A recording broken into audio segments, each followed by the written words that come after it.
Good evening, everybody, and welcome back to Other Minds and Hands. This is episode 110. And since we didn't get quite through the first, 2 minutes of the Joe Wright Pride and Prejudice last week. Talking. Yes, we didn't actually get to a point where any dialogue, in fact, occurred last week.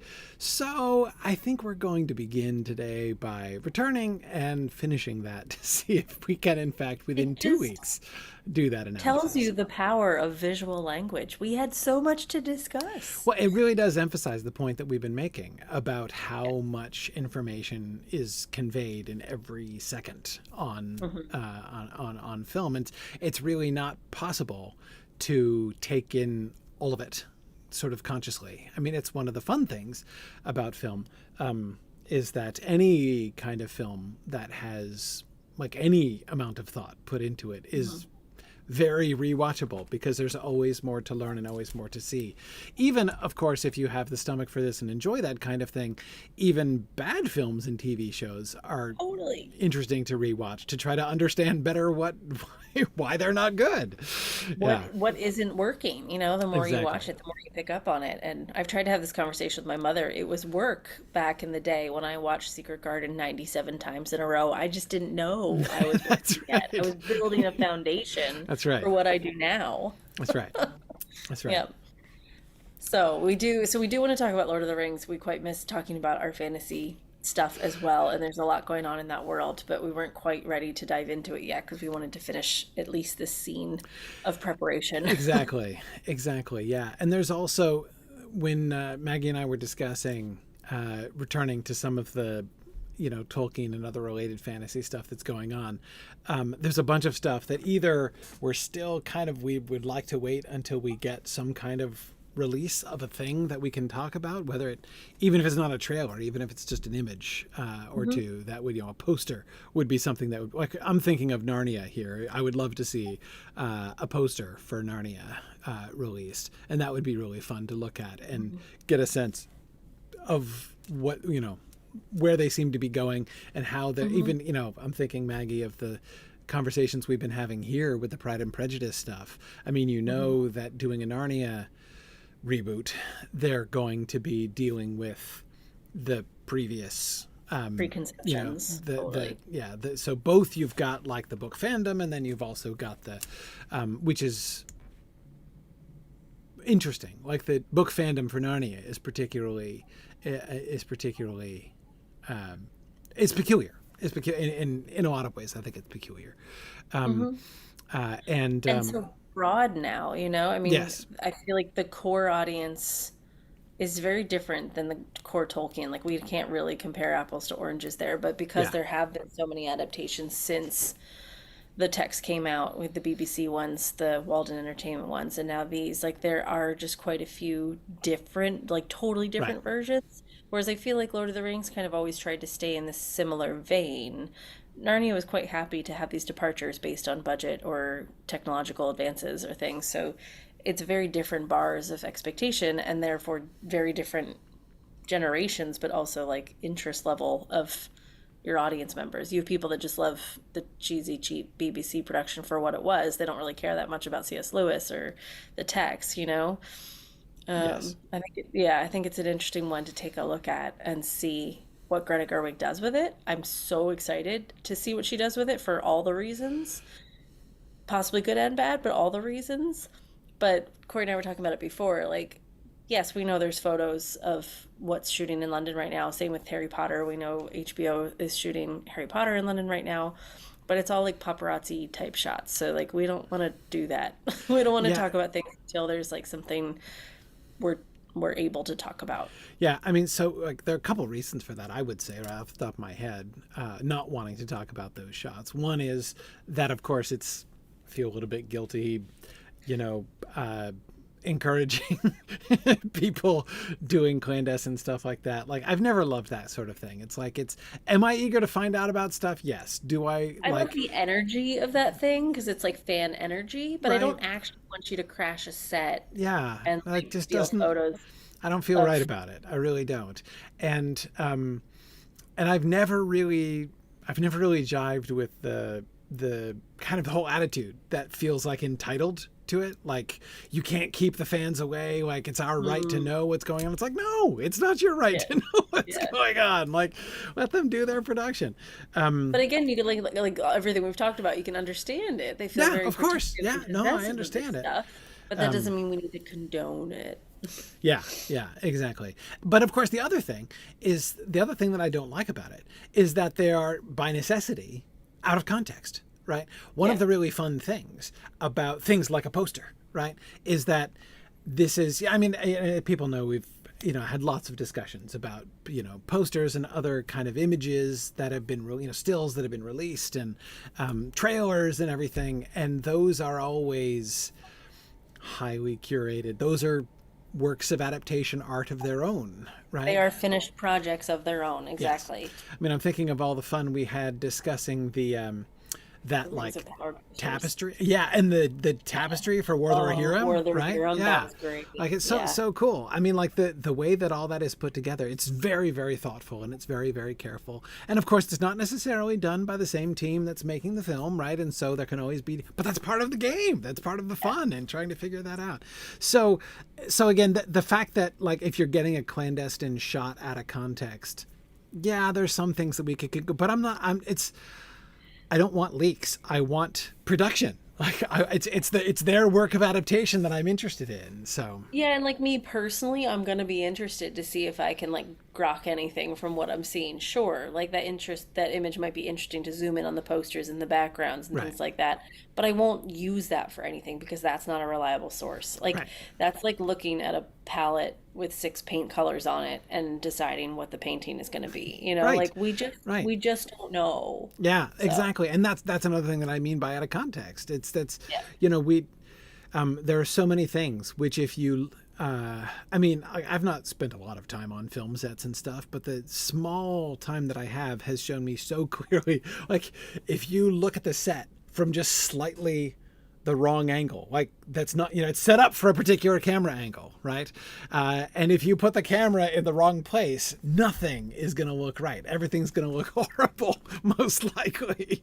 And so, I mean, it's an unfair way to even try to assess what's happening. And it's like reading the last page of a book. Like, why would you do that to yourself? Yeah, like, it's another thing I've never really gotten about the whole leak thing, and like the, desire to know way in advance and stuff. I'm like, no, I'm actually keen to wait until and to have it presented in a certain way. Like, there's a reason that only a couple people go to dress rehearsals. Like, you're still finessing. And like, I remember with one of the producers on Twilight worked on Wolfman, that Benicio del Toro film, and they had a lot of problems with leaks and people sneaking on set, and all these pictures leaked of the Wolfman wearing a bathrobe, because it was like, offset, and it was cold. They were filming in the woods, so Benicio del Toro put on a bathrobe between shots. But that was the image that went everywhere, and this was in like the heyday of things going viral, so everybody saw it, and it just takes all the fear out of this monster. So instead of seeing the music come up, the fur, the eyeball, the darkness, and letting them do their monster reveal, doing their reveal and like building that tension. We've already seen a silly Wolfman in a bathrobe. Yeah. Bummer. And I mean, what good is that? It does no good at all. It does no good to anybody. It's sad. You feel powerful because you have a bit of knowledge for a hot second that doesn't aid something. You're like, bummer. Yeah. Yeah. Anyway, so that's why we're not talking about that. So we clearly feel strongly about this. We're eager for some, like, good material that we can talk about. And so all of the other stuff, all of the, like, Tolkien and Narnia and Harry Potter and all that stuff is either in a state where we'd like that, where we don't have, like, legit stuff to talk about, or is we're another thing that we'd like to talk about is Tales from the Shire, the video game adaptation, which is one of the most recent Tolkien adaptations that's been released. And I think but I would love to talk about that in the context of sitting down with some of the developers. So I think that would be the best way to talk about that. So I want to see if anytime do that. Sorry. Yeah. Anytime we get to talk about something with the creator that is doing the adapting, I love that, because you just learn so much about process and intention, and did we get what they were trying to do, and all those Hmm. questions that you ask yourself. But we also haven't talked that much about games, so I just think it'd be nice to Yes. like do a section just talking about game adaptation because it's so Yes. ripe. Yep. So all these things are percolating in our head, and there's still people from Rings of Power and War of the Rohirrim that we haven't confirmed interviews and done things like that with too. So there's still lots of stuff kind of Yes. bubbling under the surface. So we don't want to just do Pride and Prejudice, but we're also enjoying our little run here Hmm. of going through the scenes. Yeah. Yeah. Exactly. But so that's our explanation for why we're not talking about that this week. But we may return to it soon if we get some if we can work schedules and get some things lined up here soon. Yeah. In the meantime, we did in fact leave the Joe Wright Pride and Prejudice opening before the first word of dialogue had been uttered. I think possibly you might hear somebody in the background a little bit, but There might have been some background murmuring. there was Yeah. some background murmuring, I think. But we had just gotten through that delightful pan through the house, Hmm. and one thing. This is another thing that I am. Okay, this is like in the category of stuff that sort of rubbed my wife and me the wrong way when we saw this film originally, and that was how like shabby Longbourn is, right? Okay. I think there's Yeah. like livestock walking through the house at one point. I mean, there's the dog in the house, The which pig. is, but the pig walks through the Yeah. house at The one pig point, walks right? through. Yeah. And that was the point at which my wife was like, "Oh, no, no, I am sorry, no," right? And again, and the reaction was, "That's not Longbourn, right? Yeah. That's not Jane Austen. That's not the world. That's not the world of the Bennets that we are being given in the book." But however, already the discussion we were having last time and the things that we were noticing, which, and I talked last time about how my own context for this was really sort of expanding, Hmm. just from the paying careful attention to detail that we were doing. The way in which, in sharp contrast to the BBC opening, the Joe Wright production is trying to make this timeless in the sense of not it clearly demonstrably tied to, I mean, it's clearly past, right? It's not, this is not modern England, Correct. though there's still a very small number of things that even say that clearly. Hmm. I agree. The very first, we had agreed that the very first thing we saw that made this unquestionably pre 20th century was the maids and their caps, right? Yeah. Caps and aprons. Apart from that, I mean, the pianoforte is a little bit suggestive, right? It doesn't even sound like a modern Suggestive. piano. Suggestive is the word I would use for Yeah, most of this. Like all of this is quite suggestive, but right. definitive is pretty Right. The minimal. house is old, but there are still many people in England living in houses this old. So, so that doesn't Standard. rule anything out. Yeah. Um, Again, the dresses. We talked about Lizzie's dress and how it sort of period indistinct, comparatively period indistinct compared to, Hmm. Jennifer Ailey's dress and top the top hats and tails that the men are wearing when we see them and stuff. So anyway, it's the whole thing is being set vaguely past. So I'm trying to so already seeing, we can see, I think, what seems to be a clear intention not to tie us, like in the world building that this film is doing. It is trying to be, we had talked about last time, more inclusive, right? Hmm. For us to be able to connect ourselves as viewers to this, rather, and not just in the way in which one can still connect oneself to a BBC period drama, right? But Right. that requires fantasy, right? That requires, like, I'm imagining myself back into, you know, trollops England or whatever, Yeah. in order to do that. But without that kind of work, to just, you do have to remove yourself from your setting. Like if you live in, Cleveland, you have to remove yourself from like an American urban setting and into this, vaguely old time English countryside. Yeah. But that's a lesser leap to make. And they're certainly not asking you to think about, the Regency period specifically or something like that. Right. It strikes me that you might know nothing about the Regency period. Indeed, you may know nothing about English history whatsoever and still get the vague sense of England at a time in the past. And I think that softness is jarring if you know Regency England and Jane Austen very well. Totally. Yes. But also very welcoming to just understanding the broadness of it. Like, we just need you to know this is past. Yes. We don't need you to pinpoint and get caught up in detail.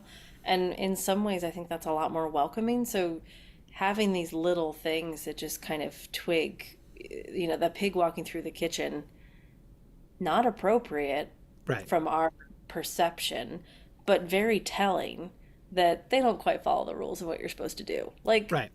that's kind of the only thing I would really take from that. Like, they're a little chill, they're a little messy, they're a little rough around the edges. Like, if that's what I'm supposed to glean from this family because they're kind of country bumpkin, a pig walking through the kitchen is a good way to do that. Yes, country bumpkin does seem, it's one of the things that I'm picking up, right? Yeah. Even the way that the camera moves itself, from the camera comes and there's an open door that leads straight from the side yard with all the sheets hanging on the lawn, on the clotheslines, through that the initial like vestibule with the stairs you can see off to the left, in the cross passageway, and then into the parlor with the pianoforte and the table with all of the needlework on it, right? And then to the also open like French window leading out onto that little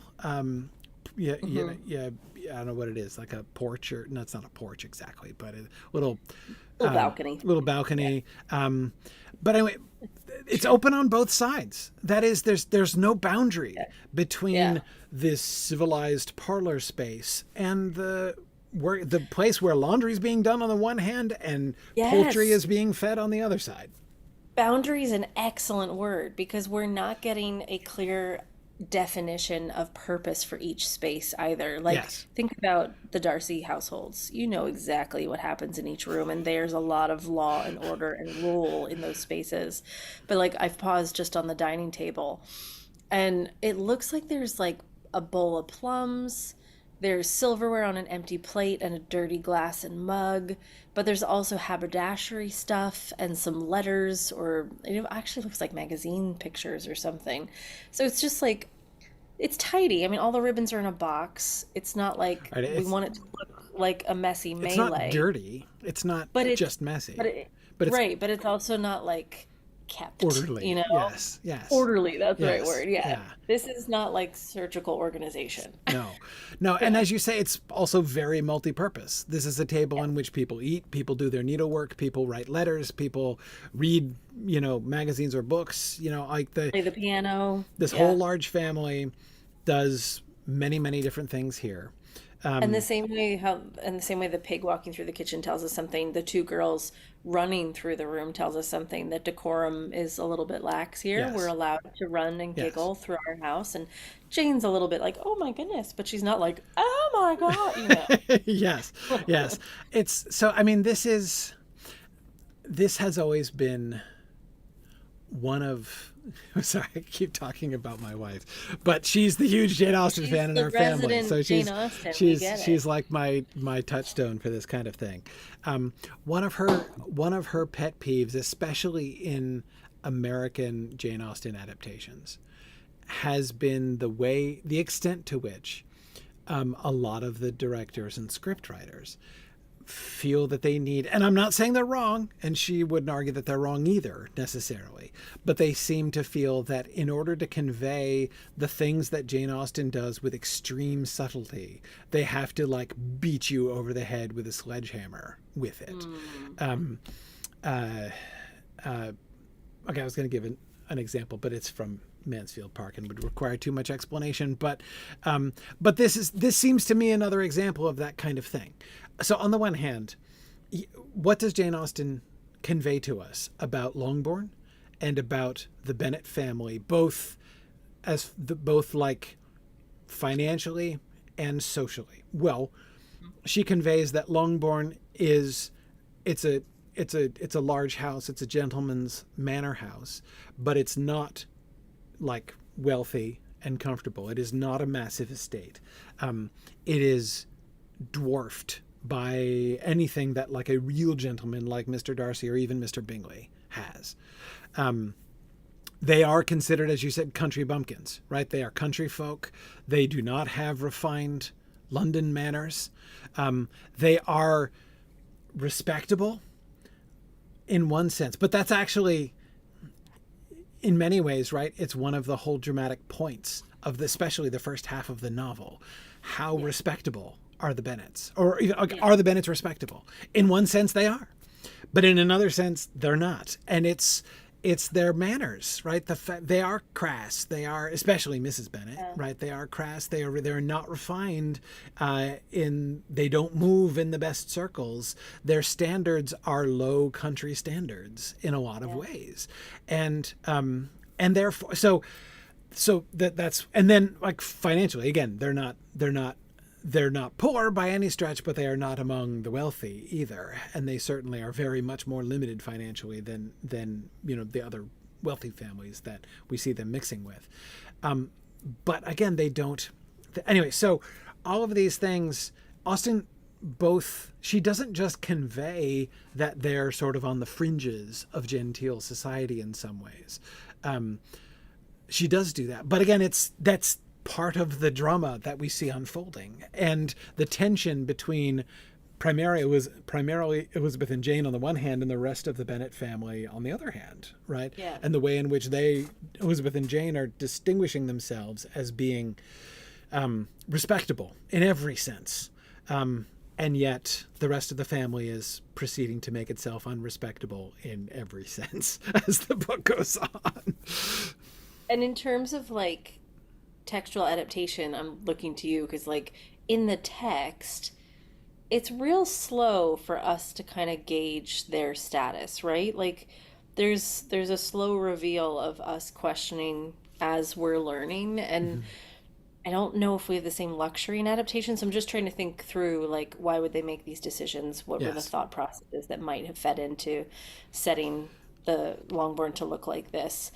Because, again, I'm still frozen on this. Like, just looking at the windowsill, there's, like, an apron discarded on the side. There's just, like, a little bit of stuff that just wouldn't happen in the Darcy residence. So, these are very specific decisions to paint a picture. Right. So or to be fair, I think, in the Bennett household in the book. Like, it's different. It's different. Yeah. So I'm just thinking about, like, purpose. And if we only have 2 hours to do it in this, is it like, well, we can't really have the luxury of painting that picture. We need to show from the start that these guys are not in the same echelon class as the Darcys. Like, we just need to make it clear that Lizzie and Darcy should not be together by all intents and purposes. Yeah. Because that's not what I would have said like the first time I watched this film. You don't really get that feeling, but now kind of looking at this, it's like, oh, I can see that they really are separating them. They are putting them apart. Yeah, I mean, Karen is asking, it's a very sensible question. Is it a part then of a director's job to decide how quickly to hit certain notes that a writer has space to develop slowly? Yeah, I mean, it's one of the main things that we're looking at here is how and how quickly are they rolling stuff out, right? Yeah. And we can see, especially when you stop and pay attention to things, how much they roll out, how quickly, how much they're doing. And I don't like, the thing that's always annoyed me, I've always been annoyed when I feel that I'm being spoken down to, like when I feel like things are being dumbed down to me. Yep. And so I too object in Jane Austen adaptations, and it does happen more in American adaptations than British ones, when basically a line of Jane Austen's excellent and trenchant dialogue is replaced by something glaring and obvious. Like I'm going to Yes. punch you in the face with this thing that Jane Austen just kind of subtly slid Yes. in there. And when I feel like I'm being talked down to, like I'm like, you thought I was too stupid to get it if you didn't like beat me over the head with it, didn't you? Yeah. That I really object to, and I don't think that's exactly what's happening here, but it No. does. It certainly is. It's efficient, but I think it's not just efficiency, right? They are conveying, like, yes, this is obviously these people are rich enough to own this big, huge house and have servants, right? So we are like the two combined facts. This is a large manor house with a staff of servants, but also it's not that huge and it's not that ritzy and it's not that highly cultured and there are pigs wandering through the kitchen. Like both of those sides of that are being conveyed and being conveyed really efficiently. Yeah. But I think it's not just efficiency either. I feel like there's a sort of quality that they're trying to convey. There's a thing that they're trying to capture beyond simple. It's not just a sledgehammer, I think, here. Yeah, go ahead. I'm just musing on what you're saying. I'm like, I think you're right. That's not shock or surprise on my part. I think you're right in that I hate the show don't or the tell don't show stuff Yes. when it's like when you're getting the info dump, which is like you can it's almost like a coined phrase when you're watching a film. You're like, "Oh, info dump, like Right. how convenient for that character to just reveal all this stuff that I needed to know, Hermione Granger. She's always the info dumper." We're not getting that here. We are getting subtlety. And we do need the efficiency of showing us this stuff, but we are 3 minutes in. Like, we will not have processed all of these things. We're just slowly absorbing these things. So there is a certain amount of subtlety that is like the modern filmic version, perhaps, that they're trying to convey, like the Regency Jane Austen tried to convey. So it's just a different way of kind of imparting this knowledge. And I was going to say something else there about the space that we wandered through, but I lost that, so I'll come back to that. Well, so I was going to respond to what Phil was just asking. Is it Longbourn or Lizzie that's on primary display? And Mm, that's where I think you can see that it's not just a sledgehammer, right? Because we're getting both. yeah, Remember, Lizzie was the complete focus, right? It was scenery and the sun rising and then Elizabeth Bennet's face, right? So like we yeah, were focused on her, but remember that one of the most fun things that I really enjoyed about last time was that the camera angle thing and seeing how we as viewers are being brought in and guided through the home, not just because we're following Lizzie, right? It's not just a focus on her. We move independently. She moves in, she keeps going around, and we move yep, through the house, and then we see her again coming across yep, in the front, right? And so the way that she has circled the house, right? She is what we're given. What we're given about Longbourn here is not just a setting, a world building info dump on the family and the house. We're still building Lizzie's character, right? We're still hmm, learning about Elizabeth and about this place, which is her home, and seeing her wandering now, not just through the like out by the trees reading her book, right? But seeing her now walking past the geese in the yard, right? As she's outside the little balustrade there. Um, yeah, her being at home and yet her not being in the home, like her orbiting the yep, home, but not coming. Like we've yep. been through it, but she hasn't We've been been through it. through it, and Anyway, all that melee is happening, and she's skirting the edge of it. and so when we come back to her, it's now like we're refocusing on her, but we're seeing her now in, we've been given a new context for her specifically, right? Hmm. And that's the other thing. That's the thing that I think is really intricate about what they're doing here, and what makes it not just kind of feel like a visual info dump. Hmm. I think it's just as important for us to understand the world that she's in as it is for us to understand her. Yes, yes, We're and starting at dawn with very scene setting, establishing shots and gentle, soft movement with no dialogue all of that is meant for us to absorb. So that's what we're doing. We're existing in this space, but Yes. independently of her, not being shoved her in our face. Right. Right. Yeah. Um, Actually watch some of this. yeah. Yeah. Let's do that. So I'm I'm still looking at Lizzie through the balustrade there outside the balcony. Yeah, me too. Oh, hang on. I should actually listen too because we're about to Oh, get yeah. words, I think. Tell me when you Wait. hit play. Can we go backwards and look at Lydia? Oh, yeah, We let's talk about Lydia semi-skipped first. Lydia. We almost moved forward, We guys. No, almost, not yeah, yet. no, backwards about Yeah. 30 seconds. Um, Let's go back to when we enter the yeah, house. the doorway. That's just what I Yeah. was thinking. So I've got Elizabeth just passing the camera, just stopping its progress Yep. and about to zoom in. Okay, so we get.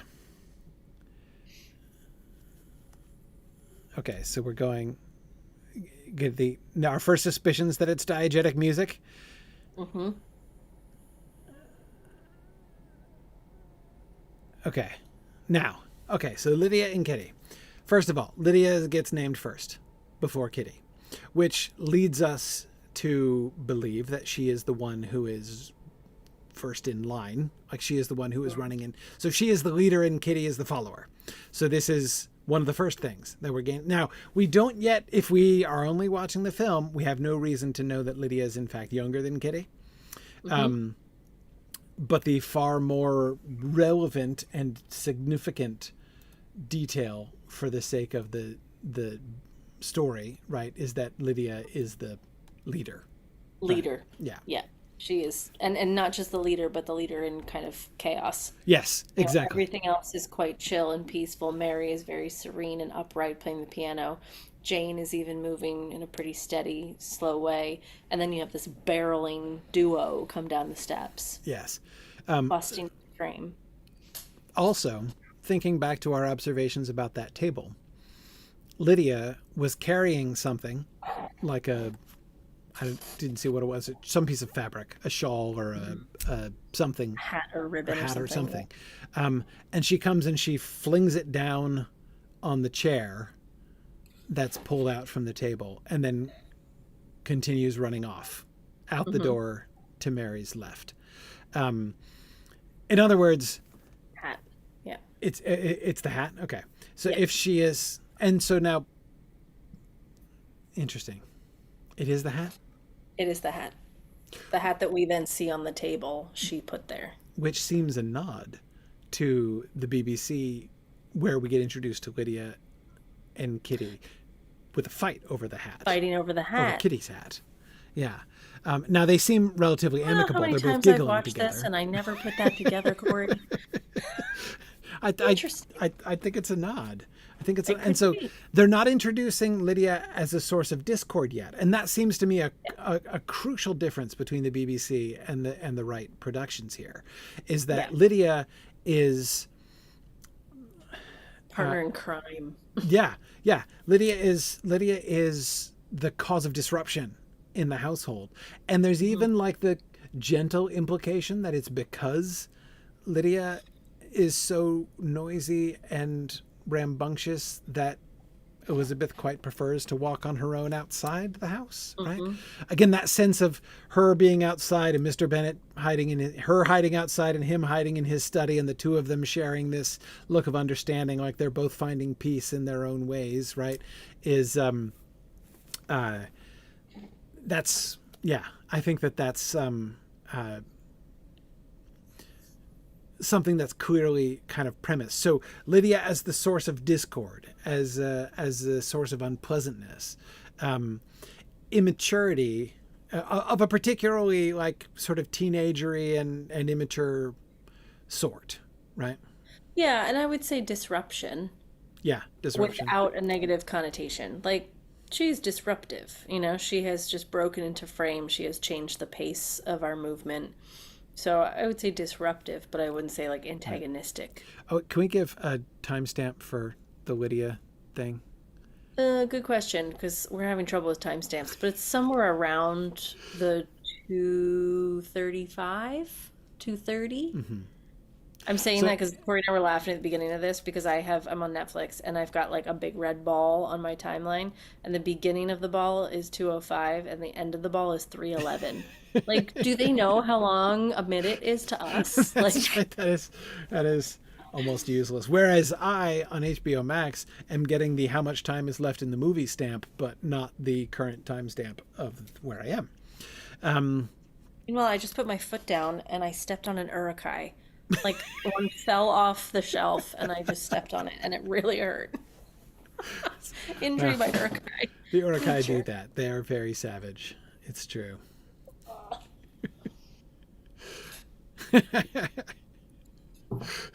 Moving on. Moving on. Okay. Lydia. So, and of course, so I was not quite right. I said we hadn't gotten dialogue. We have gotten dialogue. Jane says Lydia and Kitty's names, right? So there we go.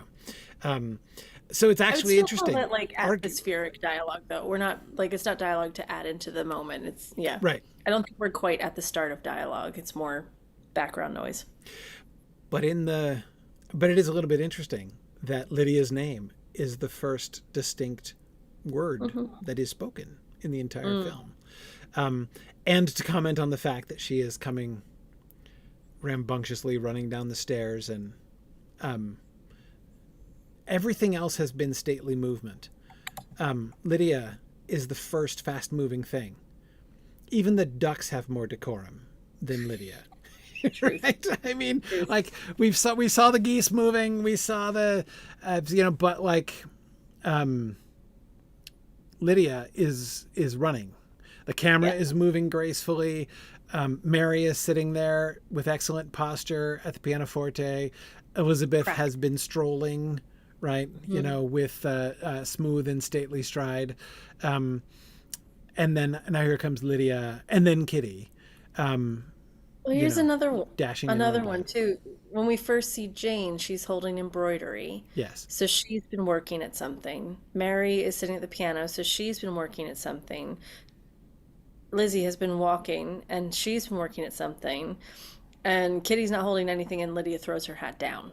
Right. Like she gets rid of the thing that they've been working on. So the two of them are in stark contrast, but so subtly so. Yes. Very Yes. cool. Though I'd also say, notice there's another which of these things is not like the other with Elizabeth also. And it comes back to what I was saying about how how interesting it was to me that the very first character building they did of Elizabeth was not just of her reading a book. It's not just here she is sitting somewhere and she happens to be reading a book while she's doing it. But that moment that you talked about, that touching moment that all book lovers can sympathize with, of going out and finding a peaceful place to finish your book, and then that brief stroking of the back of the book as she closed it and thinks affectionately about the book that she's just finished. Elizabeth as book lover, right, is what we got in that little vignette there at the beginning.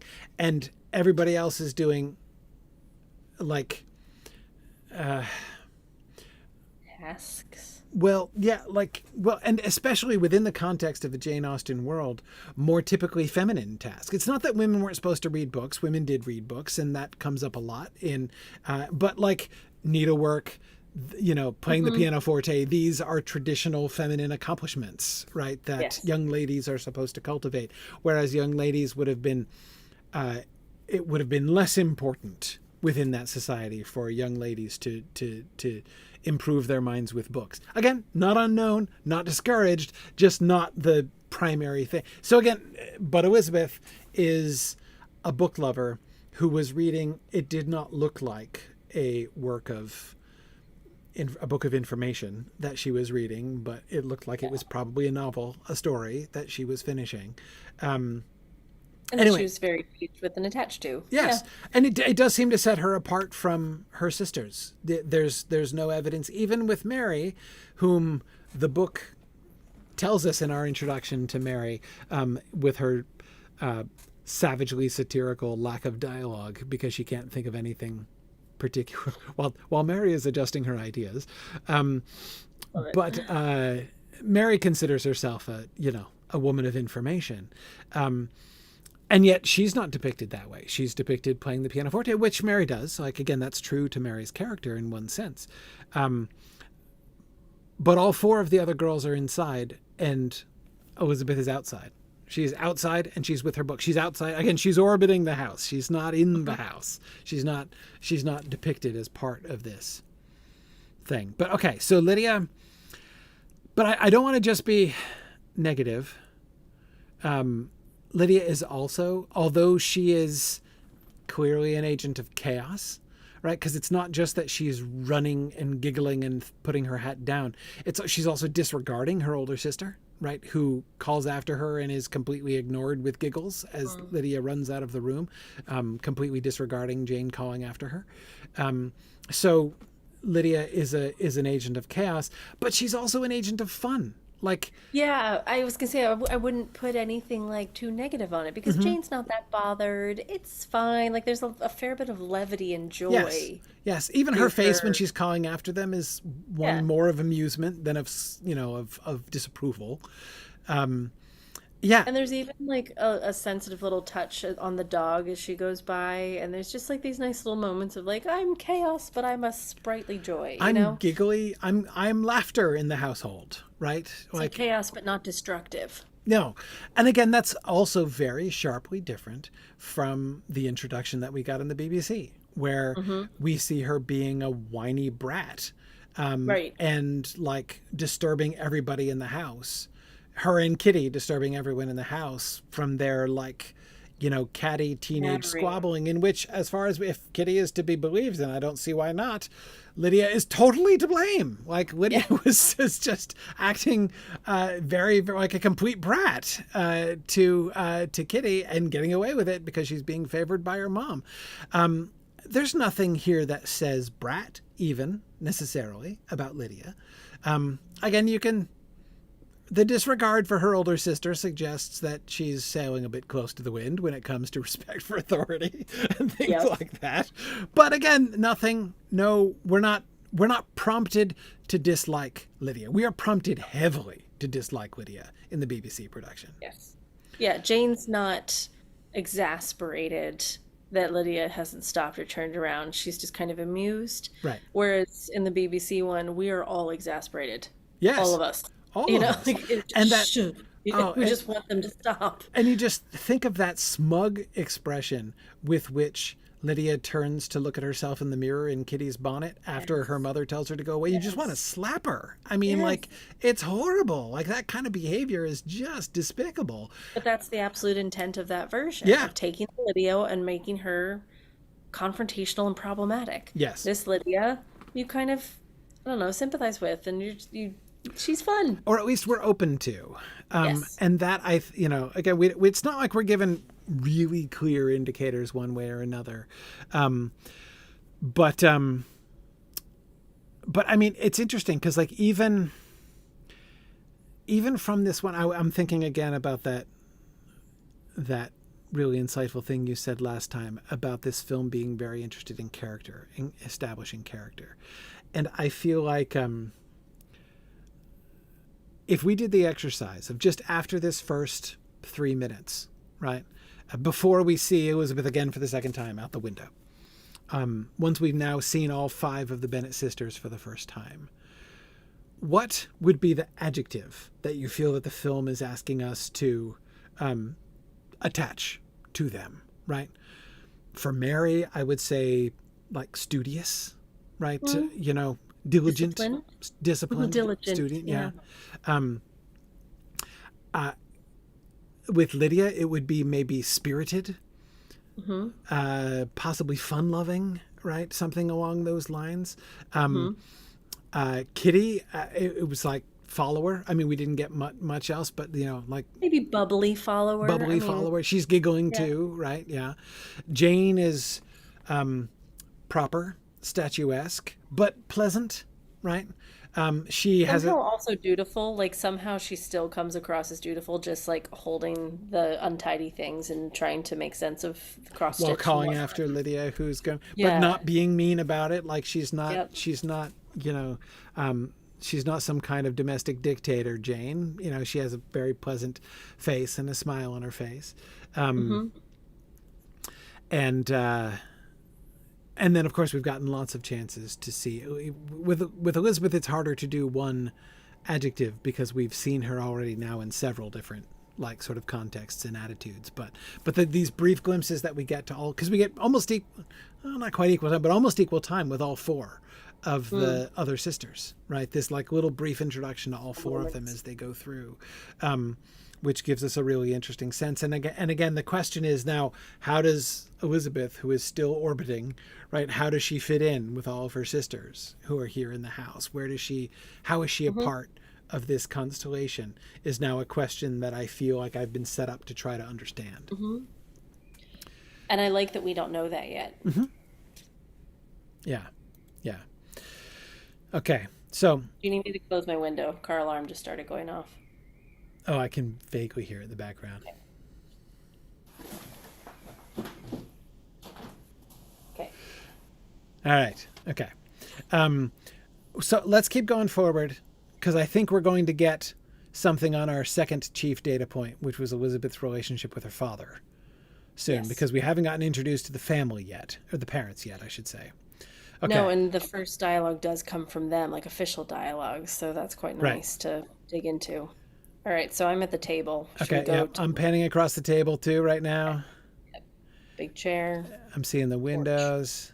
I just got to the chair. I'm now looking out the window, or out the French door. No, it's a side door. And a little step. Okay. And there comes Elizabeth. Okay. Now Elizabeth walking. She looks like she's coming in. She's coming up the stairs. Here we go. See, that's info dump, but without being too on the nose.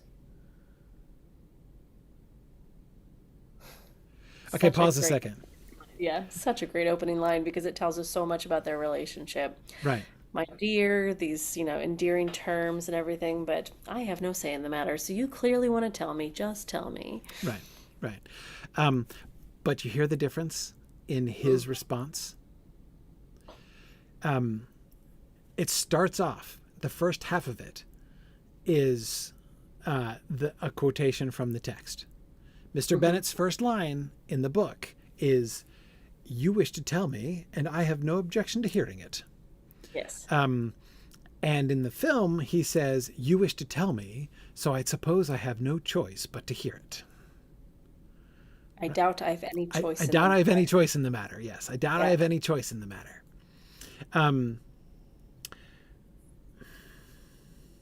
And so that is different. I have no objection to I don't have a choice. Yes.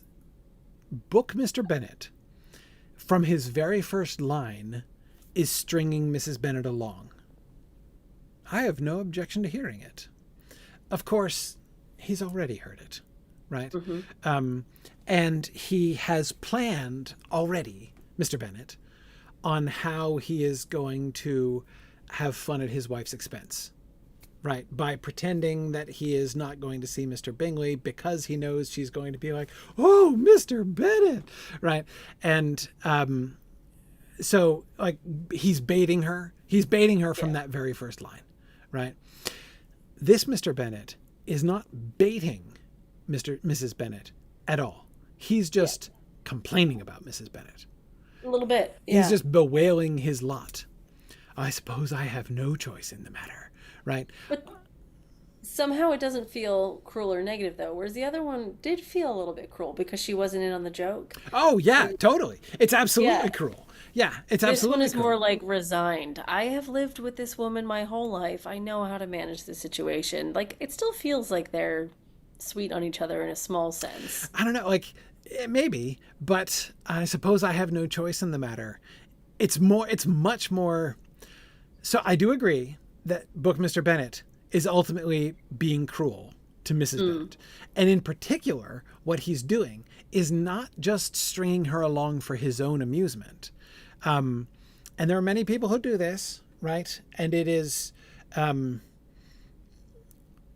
temptation experienced by many, right? To like, especially if there is someone in your household whom you know will react in a certain way to things, to bait them into that reaction, right? There's a kind of power trip in it, right? I can make you act a certain way, right? Like it's Like those people, the button pushers. yeah, yeah. I'm gonna Yeah, push buttons just for the sake of pushing buttons, right? I So can. on the one hand, he's doing that, but he's not just doing that for his own amusement.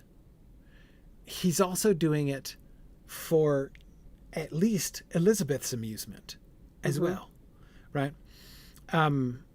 He is the thing that I think is most cruel and most inappropriate about how Mr. Bennett acts. And I always hate criticizing Mr. Bennett because I love Mr. Bennett. He's one of my favorite characters. Mm.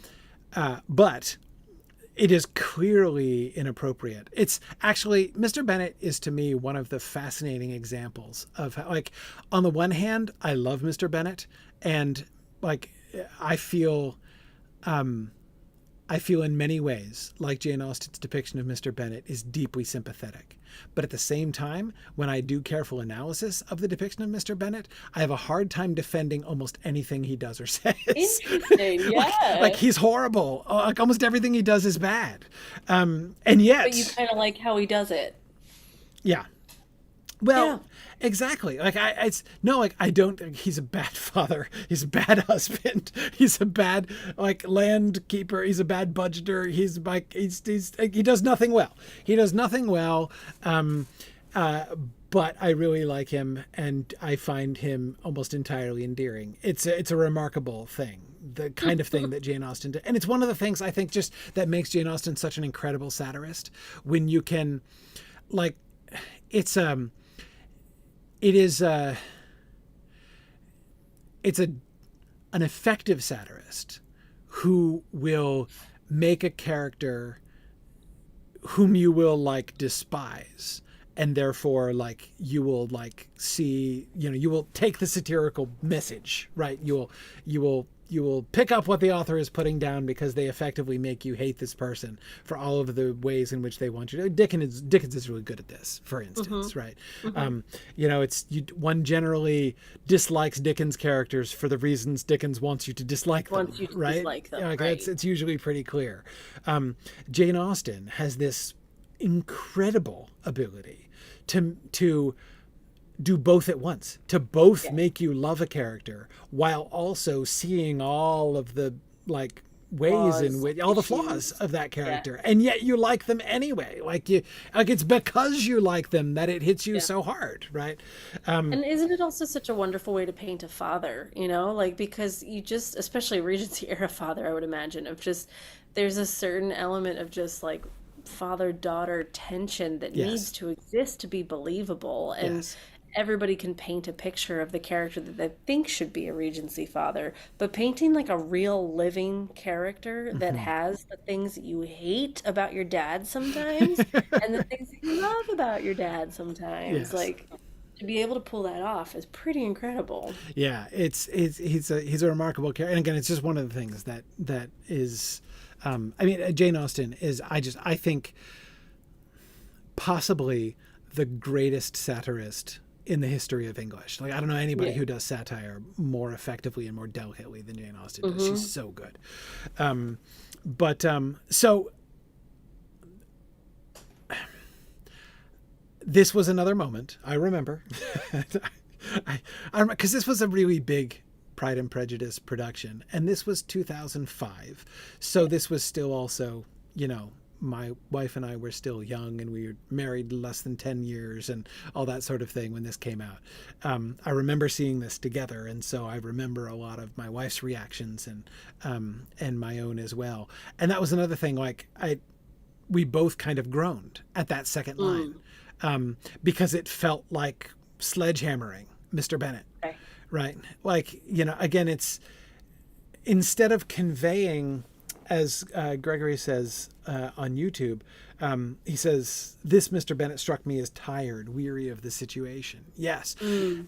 And Mr. Bennett in the book is also weary of dealing with his wife. Like the way in which he holds her up for ridicule is demonstrably his own way of like retaining his own sanity. Yes. Like it's how he keeps from becoming a embittered old drunk or something. Yeah. Like his, in order to survive, he has to entertain himself with this cruelty. yes, many Yeah. men of his class and period might have retreated into alcohol or worse things. Yep. We will see another example of this. Well, I don't know that we'll see them in the films. We do see him in the BBC film, Mr. Hurst, who is a classic example of somebody who clearly has a very low opinion of his wife and takes all of his pleasure from drink, cards, and food, and has no interest in anything else. But in any case, Mr. Bennett doesn't do that, right? So I give him lots of credit for not crawling into a bottle because he's so miserable in his home life, right? Instead, he crawls into books and into the, ironical and satirical pleasure he can get out of. He can't change his wife. He can't make her not silly. And he can't make her. He can't improve her in any way, right? But he can laugh at her, and that's like the way that he stays sane, right? That's his coping mechanism for his situation. He can change the way that he gains the knowledge as well, that it becomes a game for him rather than just sitting there ignoring him behind a paper. It's a little bit of wordplay. So like we're also getting a little bit of an idea of him, that he's not just sitting there blanking, like no longer engaging. He's like, well, my dear, and he kind of plays with it a bit. So he's entertaining himself, and it is at her expense, but it doesn't feel cruel to me, this one. Or maybe not as cruel. Yeah. There's still a little line. Exactly. Also, notice the delivery. I know this actor, but I can't remember his name. The guy Donald who plays Sutherland? Mr. Bennett. Donald Sutherland. Donald Sutherland. Yeah. So Donald Sutherland's delivery of that line, it isn't just that they changed the second half to make it an overt complaint about her behavior, but listen to how his intonation falls. As you want to tell me, I doubt that I have any choice in the matter. Like it falls down into like depression, this sort of depressive register by the end. He's merely resigned by the end of his sentence, and he sounds quite glum. Yeah, I'm looking at the action. His movement is unbothered. He gets up to put a book back on the shelf. The thing that I'm hanging on to, though, is he stands and looks at her. He's not ignoring her. He's not shutting her down. He's Correct. going about his business. Yep. And he's looking at her and saying, I have no choice in the matter. Yes. But he doesn't seem mad about it. It's resigned. This is my life. This is my wife. This is how I manage. Right. And it is, it's a rude thing to say. I would feel like somebody was being rude if they said that to me. They didn't have a choice but to listen to me. Yeah. Right. As you want to tell me, I doubt that I have any choice in the matter. That's rude. Yeah. And so again, and this is like the first, so on line 2 of the film, if we don't count Kitty and Lydia as line 1, in which case it's line 3. But in the second line of the film, we can immediately see, again, the sort of subtlety of Jane Austen being made into something different, right? More overt. Where Jane Austen and I think also the BBC adaptation preserve Mr. Bennett's love of fun, the thing that makes Mr. Bennett's behavior to his wife so cruel is that he knows she is not smart enough to be able to follow what he's doing and saying. Yes. And he's doing it for that reason, right? And yet the way he acts, like, you could never accuse him of saying anything rude, right? Even when he makes that famous line complaining about her nerves, right?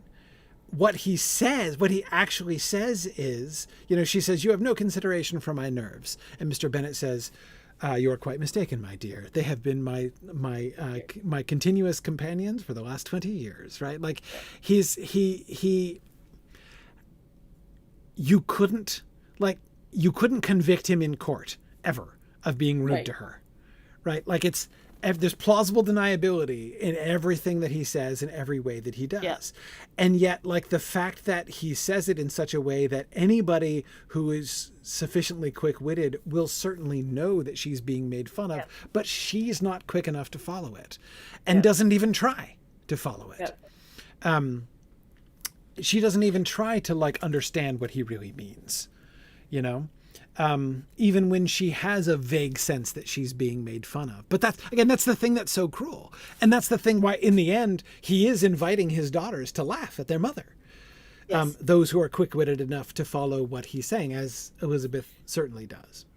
Well, and that's the thing, like, that's where we start to see their bond as well. And I don't think of Lizzie as immediately cruel, but she's certainly, like, enabling or approving because she laughs alongside him. She supports, they have this bond, they have this thing, and she's quick enough. She understands. So, like, her quick wit matches his quick wit. Her quick tongue matches his quick tongue. We can make that tie.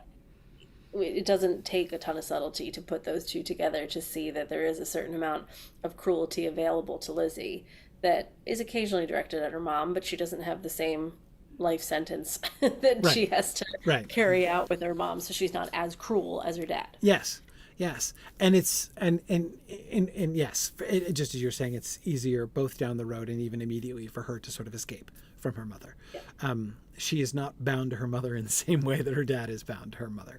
Correct. I agree. Now, again, in the book, this reminds me of what we were noticing in the first couple chapters of the book, that Elizabeth only has one line in the first two chapters combined. She's almost completely silent. She is the topic of conversation from Mr. Bennett especially, but she doesn't actually participate except for that one time, that one line that she says to her mother. Anyway, so back to the Wright film.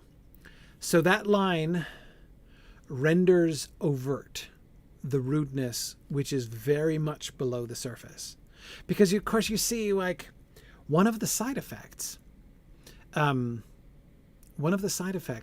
Austen's subtlety is that if, as a reader, you are not sufficiently quick-witted or just quick to notice, if you're reading too quickly and skimming over things, you'll miss it too, right? I mean, it is conceivable that somebody could read the first two chapters and not realize how rude the father is being to the mom. Like, that's, if you're not really parsing it, if you're not really thinking it through, you could miss it.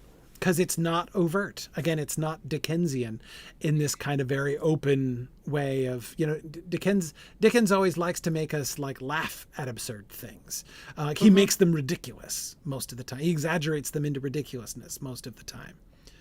I also think unless you were like one of us and love Jane Austen, but I didn't until college. Like, I had to read her in high school, and I didn't like having to read anything. Like, I was an English major. There was a lot of stuff assigned to me, but anything that I was assigned to read, I didn't enjoy generally. So Jane Austen, when I was in high school, read like a history text to me. I didn't engage I didn't give myself the freedom to listen to the characters. I was just reading to finish the dang book because I had to finish the dang book. Right. So if you're going into this, as I imagine most people are, who are either assigned it or think they ought to have read Jane Austen, they're not opening up the possibility that they could try to see nuance of these characters. They're just reading the book. They're just reading the words. Yeah. So you don't hear the kind of character that you get. Whereas in a film, we have a little more opportunity for tone and music, not so much at this point, but like, the tone between the BBC version and the Joe Wright version of this scene, like, we can glean so much of the relationship and the problems and the issues and the torturous behavior and all of those things that I didn't get in my book first reading. Yeah. Because I had to read it. So there's a certain amount of, like, just familiarity with it that I think. No, that kind of stuff can easily go right over your heds. The heads of readers. Absolutely. Yeah. Now, Phil, when I was talking about Mr. Bennett and his cruelty to Mrs. Bennett, Phil says, to be fair, we're not shown how she's treated him for the last 2 decades. No, but in the Joe Wright version, that's the thing that I feel like is getting foregrounded, right? Yeah. We're being presented immediately with a man who feels put upon, downtrodden, who's downtrodden and weary of it, right? I guess that's what I'm getting from his internet. I have no choice in the matter, right? Like, weary is the right word. Yeah. Yes. Weary and resigned to the horrible behavior of his wife. And we don't even, we don't see her acting horribly yet. Like, we have no evidence of horribleness other than his tone, right? So it's possible. And she has gossip. Right. Yeah, like she's not relaying the cook's order for dinner or right. any kind of like formal family logistics. She has gossip. Right. Yeah. Yes. Right. Yeah. Okay. Well, let's go on. So again, this was one of the first places where I felt like I was getting Jane Austen oversimplified for me. But I want to try to be fairer to this here. And trying to kind of take it on its own ground. That is not just comparing it. Because again, going back and thinking about, we've just been praising all of the subtlety and efficiency with which we're getting all of this information in these first 2.5 to 3 minutes of camera panning all over the place, right? And scene setting and character development that has been done without a word. And that's really great. So I need to be patient with what they're trying to show me about these characters and not get, because it was my own personal first disappointment with this film, because I love Mr. Bennett. Like, I love Mr. Bennett, and them turning Mr. Bennett. So like after that first line, I'm like, well, seriously, Mr. Bennett is just going to be like a bitter, weary, worn down shell of a man. Like, that was what I was afraid of when I first heard that first line. Not the like upbeat, quick-witted,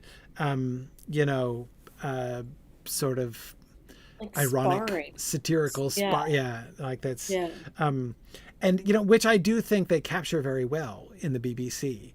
My favorite moment. My favorite moment of the depiction of Mr. Bennett in the BBC production is when Mr. Collins comes over, and they're having Mr. Collins at dinner, and Mr. Collins delivers that line about how, when he confesses that he likes to write down in advance any of those little compliments that, and then he just smiles. He glances over at Lizzie, smiles, and says, "Excellent." And I love that. Like, they so capture Mr. Bennett, like both egging on, like simultaneously egging, like, because that word is addressed to both of them equally, right? Yep. It's addressed to Mr. Collins, and so Mr. Collins feels that he's being encouraged and it goaded on to further absurdities. But of course, the word is equally directed to Elizabeth, to whom he's saying, "Isn't it excellent how much of a clown this man is making himself? Isn't this hilarious?" So we're sitting here watching this. It's just, and he's taking it as his personal entertainment. Yes. Yes. Excellent. It is just, it's gorgeous, gorgeous moment. So again, I'm It isn't in either adaptation, is it? No. That moment is in the BBC one. It's in the BBC one. Yeah. Okay. I'm picturing Lizzie having the line, so she kind of takes it from him in the Joe Wright one, because she starts to question, and I don't remember her dad really saying anything at that scene. No, I don't think Joe Wright's Mr. Bennett has much fun. No. I think he's a little more resigned. Yeah. Which is sad. Again, I feel for Mr. Bennett, because again, I like Mr. Bennett's character. Even though, again, when you look at it, everything he does is kind of wrong. But seriously, I'm not sure. He does almost nothing right in the entire book. Like, there's almost nothing I can point to that is Mr. Bennett like being right in the book. He And doesn't yet I even love him. try. He can't even be like, you tried. No, he And doesn't. sometimes he No, tried, like when he goes to London after Lydia, he tries. He doesn't succeed, but he tries. no. You know, uh, We don't know what he did though. We don't get a lot of detail about that. yeah. Yeah. Um, Okay, we have not gotten very far. I'm okay with that because this is delightful. But Holy cow! Yeah, we've gotten even less far than last time. I Let's let know her. it's 5 minutes. What was he go into the house? How do we do this every Okay, here time? she goes. I've got her now about to enter. There, she just entered. I'm about 3 seconds behind you, so that's okay.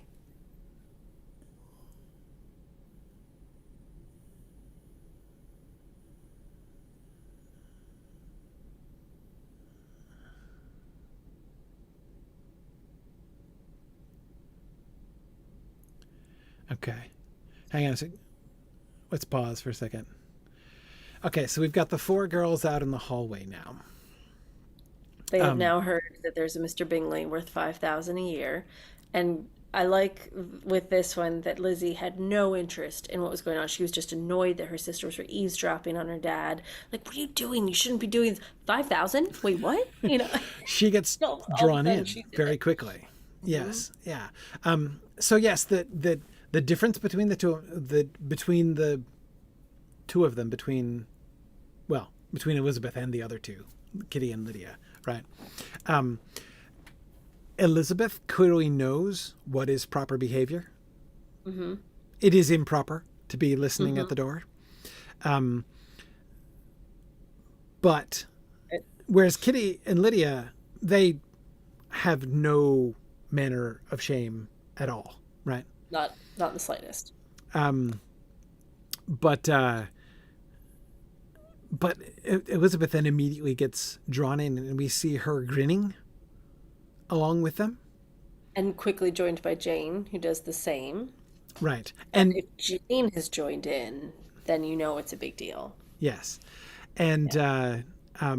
Elizabeth's comment to Jane about him having 5,000 a year, you can there's a certain kind of like satirical distance that she has from it. Like she's in saying that she's sort of teasing her sisters to some Hmm. extent, right? Hmm. Like she's not just become one of them, and yet she acknowledges that. So we see her being amused by the situation. Well, yeah, but also that line, I've replayed it a few times now. Arrive from the north, perchance 5,000 a year. She flies up and says, "Really?" So, like, Yeah. it breaks for a moment that she isn't that bothered. She is kind of on the periphery, but that, what, wait, what? For real? Yes. Yeah. Yes. Um, yes. And that's so. Here's one of the things that's interesting about that to me is it implies. Now, again, we don't know how this is going to be borne out. We're still. I mean, I kind of. We kind of glossed over the fact that was Elizabeth's first line about Yeah. Kitty and Lydia not listening at doors. She's not Yeah. said anything yet, and that was the first thing she said. But uh, but she, what we've seen of her, out on her own, losing herself in a book, coming back from the wilderness across the narrow bridge of danger, right back into the domestic quarters, but not going straight in, circling around and coming in this indirect way. We've seen a distance between her and her family, right? Yeah. And her perking up, as you say, her apparent intense interest in the Yes. 5,000 a year suggests she's looking for a way out, Yeah, an potentially. intense joining of the circle. I mean, she takes three really fast, big steps to join her sisters talking about this. So the only way that she entered the conversation was potentially with an opportunity to get out. Yeah, yeah, That's interesting. yeah. That she is well aware of the Hmm. sort of the significance of this. Now, what do you make of the the narrow box view that we get of Mr. and Mrs. Bennett in the room? It's a peculiar camera choice, right? I'm frozen. I'm frozen on the picture of Mrs. Bennett. This one. Yeah. I mean, for me, that's just point of view. So we are also with the sisters. Like, we are peeking through that door, just getting a fraction of the conversation as well. So that kind of heightens our own anticipation that we're not getting the full picture. So now I need to know more. Like, I want to open the door wide and get all the information because this is like visibly blocking my eyeball. I'm not able to take it in. That doesn't feel right. I want to fix it. But that would also bring me more information. So putting us with the sisters puts us in that same like drive pace of like, oh my God, I need more info. Right. But it's, yeah. So the thing that I find interesting about it is that it's like, what is the aperture? Like, it's not a keyhole. It's way too big and too rectangular for that. We're seeing like her whole person, Mrs. Bennett's whole person. Mm-hmm. But it's shifting and it's way over on the right-hand side of the screen.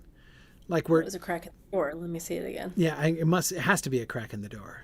Because then he opens it and says, "Oh, people." So I Right. think they're just gathered at the crack, but Right. well, let's see. I'll take it back again. So, what do you make of turning this conversation? This is the third version of this conversation that we've gotten. So once again, we've basically gotten finally now back to the beginning of the book again. Mm-hmm. And what do you make of the fact that they have turned this into the four girls the crack in the door listening at the crack of the door instead of, I mean, it's a conversation open in the parlor with everyone there in the book. They're walking together home from church in the BBC production. So we get Mr. Bennett walking, Mrs. Bennett scurrying along beside to keep up with him because he's walking deliberately fast as if he doesn't want to walk alongside his wife. Mm-hmm. But she's scuttling along to keep up with him.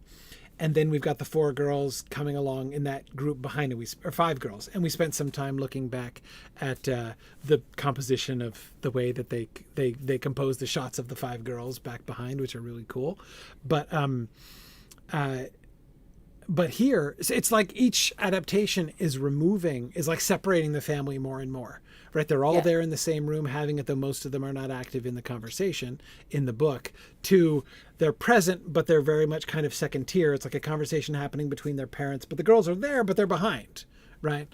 And now here, the girls are separated by an almost closed door, and they're even getting this conversation is illicit. I want to see if I can... You're just going to see my messy background for a minute. So, but we also get... Can you see my screen? Yeah, I can. Okay, this is really clumsy. But you also get this beautifully framed moment of the sisters sat there chasing him. So they have just followed him through the house. Right. Let me go back to that.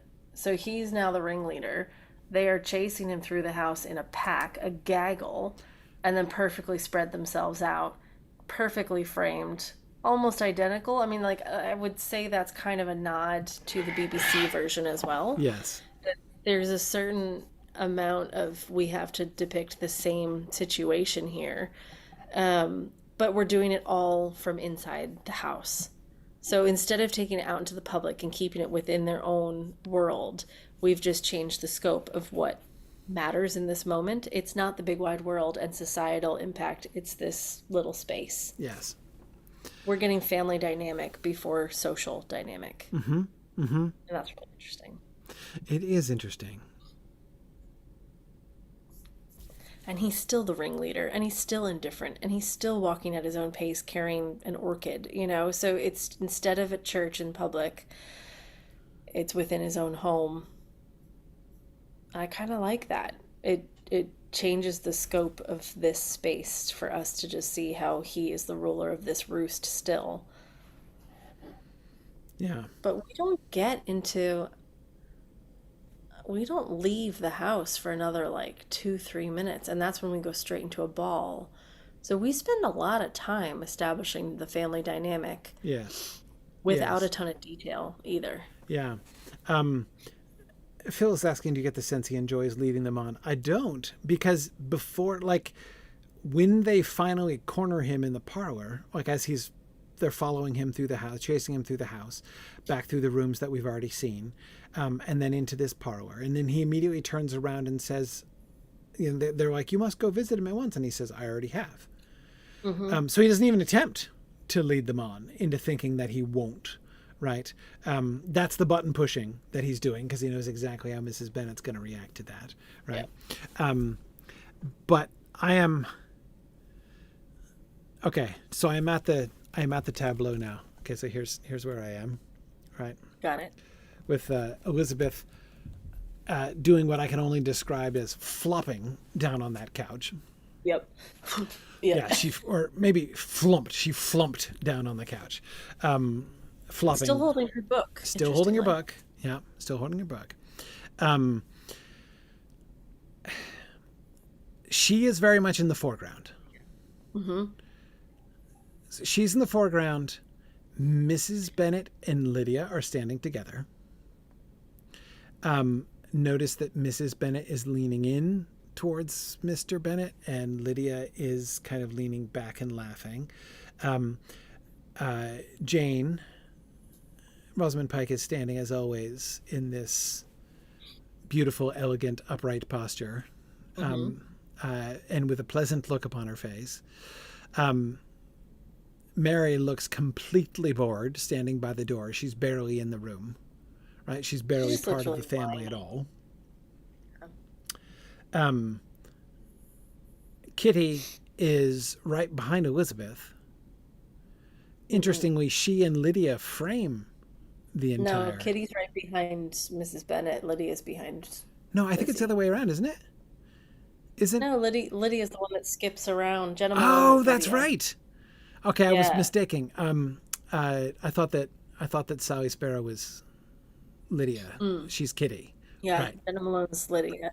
And does this like frolic around the sofa and gets between Lizzie and Donald Sutherland, which I find really interesting too. Of like she starts back there, slightly distracted, separate from everyone else, and then like inserts herself between Lizzie and her dad. Yes. Okay, no, you're right. Sorry.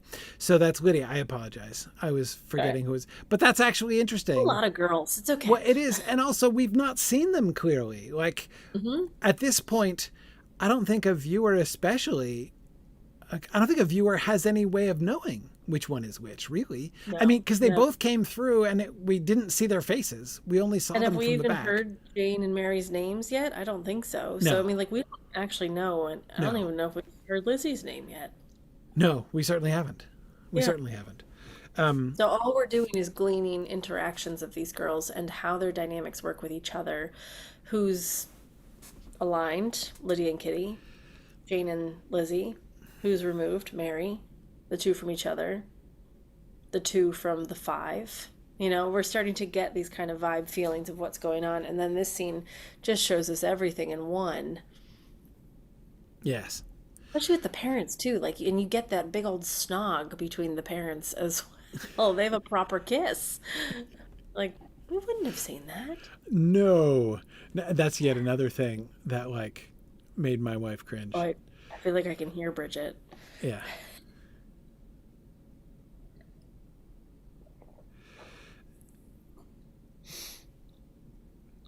And then they go straight to Jane.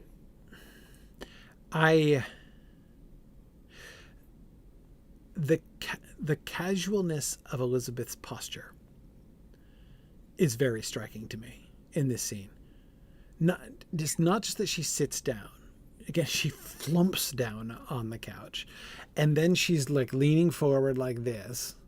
And then she puts her feet with her shoes on the couch and curls up with her arms around her knees, which is like, you know, Keira Knightley is a very beautiful and elegant woman. So, like, I'm not saying she looks bad doing these things, but, like, from an etiquette and behavior, she looks like she was raised in a barn. Like, seriously. Well, and nobody's phased. Like, nobody even blinks that she's doing this, so it's perfectly acceptable behavior. Yes. Yeah.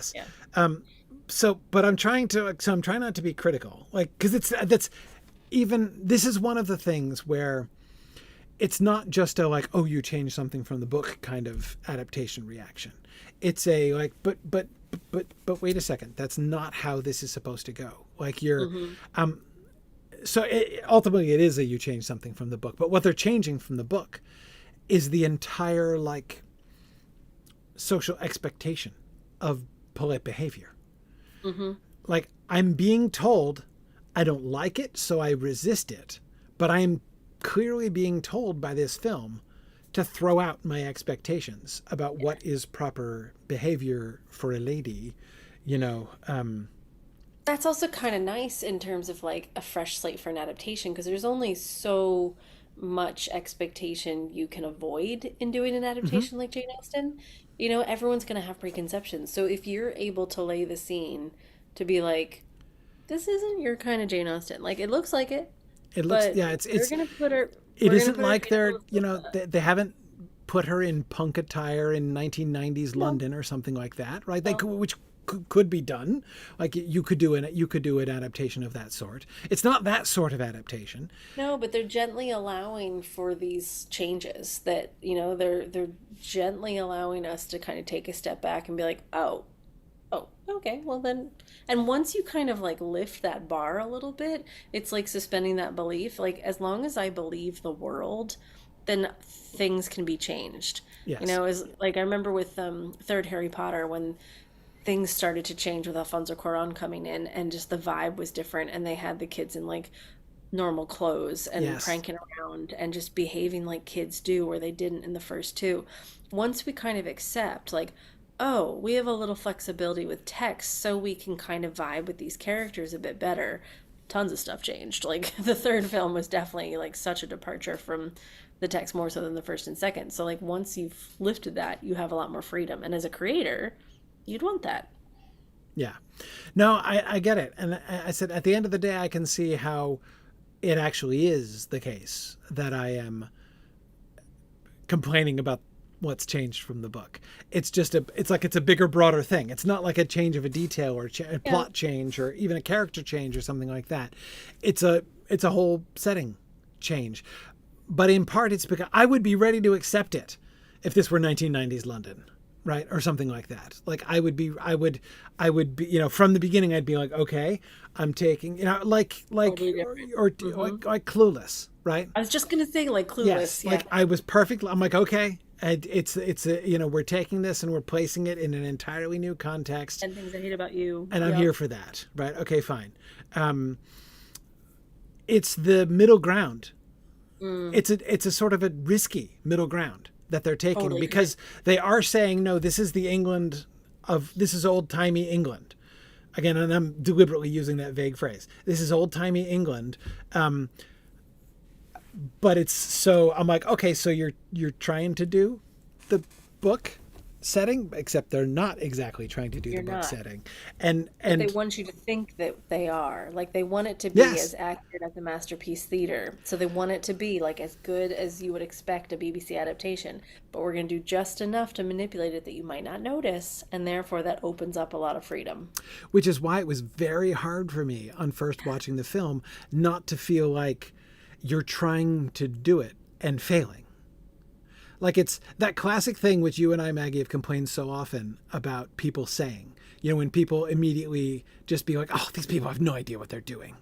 It's like, Yeah. well, no, they do. They're just doing something that you don't like, which is fine. Like, that's Yeah. fine. But it's not that, you know, they're not just randomly throwing stuff up there that they haven't thought about. They've clearly thought about this a great deal. Yeah. But the so near and yet so far element of it, as far as to the society that Jane Austen describes, was the thing that was very jarring for me and made it hard for me to resist the feeling like, you're trying to do the book, you're just failing, to do the book. Yeah. Like, you're not doing it justice. You're not getting it. Let me explain it to you. Right? Like, that was, How did that work out for you, Corey? How did that work out? it was hard. It was hard. Yeah. But I can also like totally get that. So there's a lot of like sympathy that I have for people that are so jarred by these adaptations. I think I was really grateful that I didn't have a clear understanding of the close adaptation. I could just kind of take it at face value and be like, oh, this is a lovely fun story and it vaguely mirrors what I remember. Right. When it's something close to what you remember, all you feel is jarred. All you feel is removed, and that's where the words like betrayed and things like that come into play. So there's a certain amount of skill as a viewer coming into a space like this too, and being like, we'll see, you know, like let's try to keep that open mind. But it's tough when you're having an onslaught of your favorite character not being who you want them to be. Yeah. So as I'm watching this, as we're going through and analyzing this adaptation, I think I'm going to try to, because I feel like they are attempting to set this in a setting which is different from the book setting. Like, again, that they're not just attempting to recreate the book setting and failing. They are attempting to create a different kind of setting and a different kind of whole like milieu for this story. It's just distractingly close enough to the original that to make me feel like I know where I am when I shouldn't feel like I know where I am. Again, if this were like in an Italian villa and they were all speaking in Italian with subtitles and it were the same exact lines, right? Yeah. I would be more comfortable. I'd be like, oh, yeah, great, okay.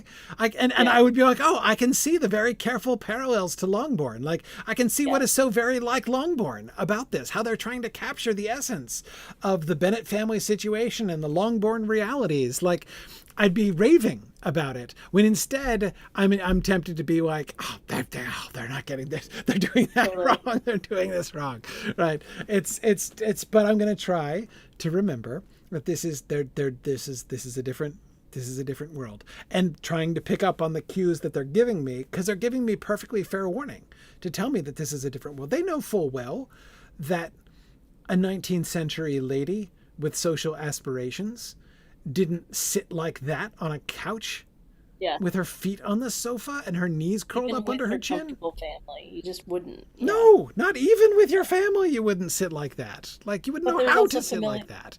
But there's also familiarity with that I know you hate this, but like the relatability to the audience of like seeing Lizzie sit like that is how we would sit on our sofa and laugh at our dad and roll our eyes at our mom and our sisters. Like, there is a certain amount of like, oh, I understand this. Yes, exactly. No, that is, I can see that as the pay, like, that's the answer to the question. Like, what, think about what I've always said, like cost benefit analysis of adaptation, right? The cost of particular choices, the cost of the choice of the separation that they're making from Jane Austen's world is that jar, right? That sense of unease that I'm getting as somebody who's very familiar with the original text. But the benefit, the payoff is exactly as you say. The benefit is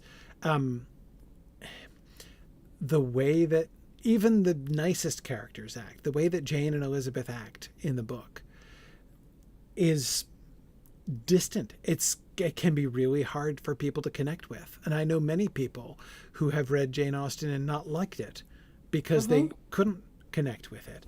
And that's a shame. And I feel like that, but for whatever reasons that it is, but the danger there is real.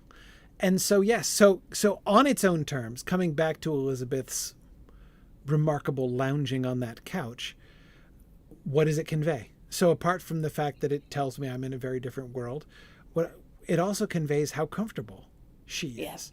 She's closest to, this is, I think, is the answer to the question, what are we being shown about her relationship with her dad?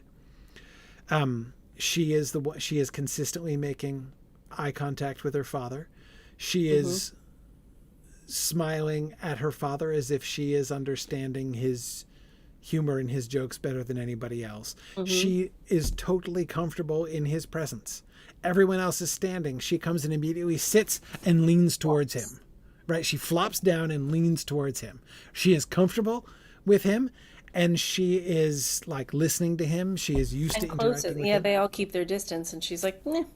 Yeah, yeah. And then even when she is now like leaning back with her arms around her knees, she's comfortable with him, and the look that she's giving him is one of like, I don't know, camaraderie almost. Like it's humorous camaraderie. Camaraderie. Yeah.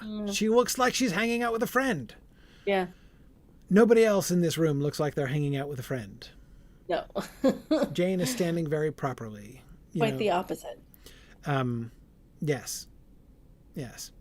And so that, I think, is, if everybody left and Elizabeth could keep hanging out with her dad, like, she'd be perfectly comfortable. And that, I think, this is the first indication that we get of what their relationship is like. And I think that her proximity to the camera in these shots is what communicates to us. She's literally closer to her dad than anybody else. And the expressions of the rest of them are quite nervous because their whole hope and future is pinned on this rich man that's just moved in. Lizzie doesn't care. She's amused by her dad. So she's sitting there with this smug look like, oh, you are having so much fun, aren't you? Right. And the sisters are like, oh my God. They're just like her being separate from that expression, and that like concern is a huge bonding thing between the two of them. Yeah. Yeah. And look how relaxed he is. I mean, he's sat back like, yep. I got no skin in this game, Yes. Yes. They're funny. I want to keep going, but I also want to go to bed. So I feel like we should end before the ball. Yeah. I'm seeing if there's anything else in this scene I want to make sure we touch on. I say one really interesting thing. Mary's line, "Who's got warts?" Mary, who's standing at the door, looking confused. By the way, Mary's adorable, which is interesting casting. She looks younger. She looks like the youngest in this picture. She's most distant. She sounds youngest. "Who's got warts?" she says in this high-pitched, almost childish voice. And she looks like adorable, cute, confused. She looks like the baby of the family saying, "What am I missing? Somebody clue me in." But I don't really care either. There is a certain element of like, right. Ugh, you... Right. No, like that. I think that the BBC, in depicting Mary as aggressively physically unattractive, is kind of picking up what Jane Austen is putting down. Yeah. This, not so much. Not so much. She's again. I'm kind of put off by how cute Mary is. Like, I mean, she looks like a cute little girl. Yeah. Which is not like none of those things. Okay, girl describes Mary, but cute and little don't describe Mary at all. It's a real departure. It's a really interesting departure to make her cute, innocent. I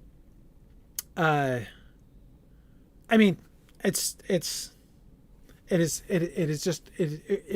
an interesting casting choice in itself, to have her be on the fringe, but in a very different way. I couldn't remember her name. Tallulah Riley. She was married to Elon Musk for a while. Fun fact. Okay. So. Besides that, I forgot. I knew her name was Tallulah, and I was like, oh yeah, she's married to Elon Musk. But I mean, the she's girl who played stunning. Mary was married to Elon Musk? Yeah. Okay.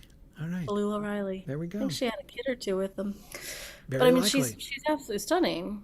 Quirky though in real life, so maybe that came across in her audition.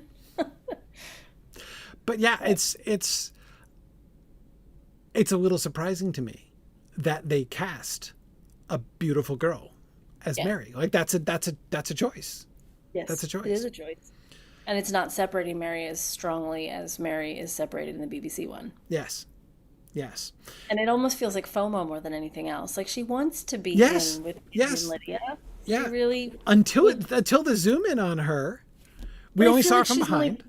She's at only first. trying, like, she thinks she wants to be in with Lydia and Kitty, but she doesn't actually have anything in common with them. But, Right. like, the fact that we're able to glean all of that from just a few lines is pretty great. Yeah. Yeah. That is really interesting. All right, I'm ending us because I'm Yeah, falling we're asleep now. way late. Holy cow. Way We're over. way, But way this is over. This fun. is fun. So we're almost done with this scene, so maybe we'll finish this bit because I do kind of want to talk about the snog and the Okay. going to Jane and stuff Yeah. like that. Well, that won't take Or- us long. So, Yeah. But then maybe we'll but then maybe we'll talk about some Tolkien stuff too. yeah, we'll move on. Probably. Goals. Maybe. Goals. All See what we right. can do. Very good. Sorry for going late, everybody. And we will see you guys again next week, we hope. Bye. Yeah.